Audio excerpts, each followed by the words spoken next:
प्रिय श्रोते हो, आज आपण नामाची महिमा शृंखलेचा एका अतिशय सूक्ष्म पण खोल विषयाकडे वळणार आहोत. ते आहे नामस्मरण आणि एकाग्रता.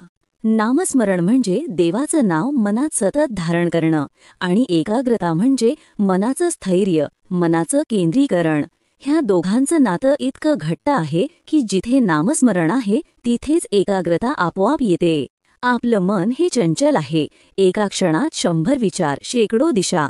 पण जेव्हा आपण नामस्मरण सुरू करतो तेव्हा हे चंचल मन एका बिंदूकडे वळतं. त्या बिंदूचं नाव आहे देव.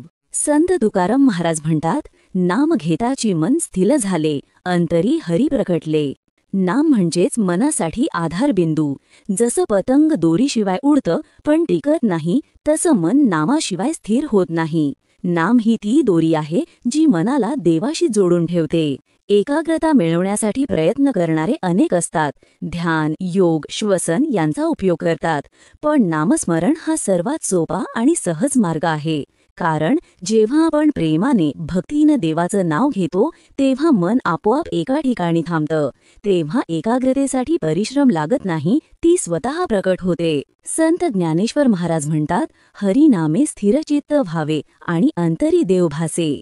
नामस्मरण हे केवळ जप नाही, ती आहे मनाची साधना. मन जेव्हा वारंवार एका विचाराकडे वळतं, राम, कृष्ण, विठ्ठल, शिव, तेव्हा इतर सर्व विचार मागे सरतात आणि मनाचं केंद्र देवावर स्थिरावतं. यालाच एकाग्रता म्हणतात. एकाग्रतेचा अर्थ मन रिकामं करणं नाही, तर देवाने भरून टाकणं आहे. मनाला एका भावात गुंतवायचं. त्या भावाचं नाव आहे नामस्मरण. जिथे नाम आहे तिथे मन भटकत नाही. कधी कधी आपण म्हणतो मन लागत नाही नामात, पण खरं म्हणजे नामात मन लावायचं नसतं, मन तिथे थांबवायचं असतं. सुरुवातीला ते पळेल, विचार येतील, विचलन होईल, पण नामाचा सातत्यपूर्ण जप मनाला हळूहळू शांत करत जातो. शांत मन म्हणजेच एकाग्र मन. सद्गुरू सांगतात, नामस्मरण म्हणजे ध्यानाचा मार्ग. ध्यानात मन एका रूपात थांबतं, नामस्मरणात ते त्या रूपाचं नाम जपतं. दोन्हीचा उद्देश एकच, मन आणि देव एक होणे. संत एकनाथ महाराज म्हणतात, नाम घ्या भक्ती भावे, चित्त स्थिर भावे, हरी दिसे अंतरी नित्य भावे. जेव्हा नामस्मरणाने एकाग्रता येते तेव्हा मन आणि श्वास एकत्र होतात. प्रत्येक श्वासात देवाचं स्मरण सुरू होतं. त्यावेळी जप थांबत नाही, तो श्वासात विरघळतो.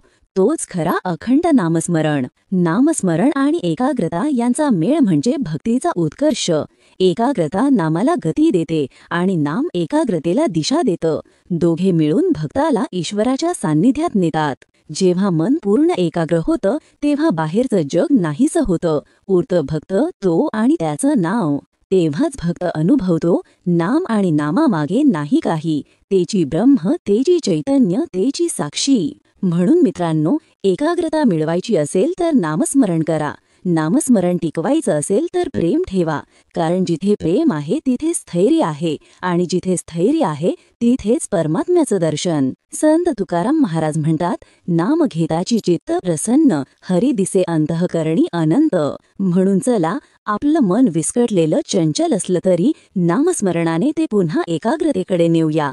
नाम घ्या प्रेमाने, श्रद्धेने आणि प्रत्येक श्वासासोबत. कारण नामस्मरणातूनच एकाग्रता जन्म घेते आणि एकाग्रतेतूनच देव प्रकट होतो. ओम शांतीही शांतीही शांतीही.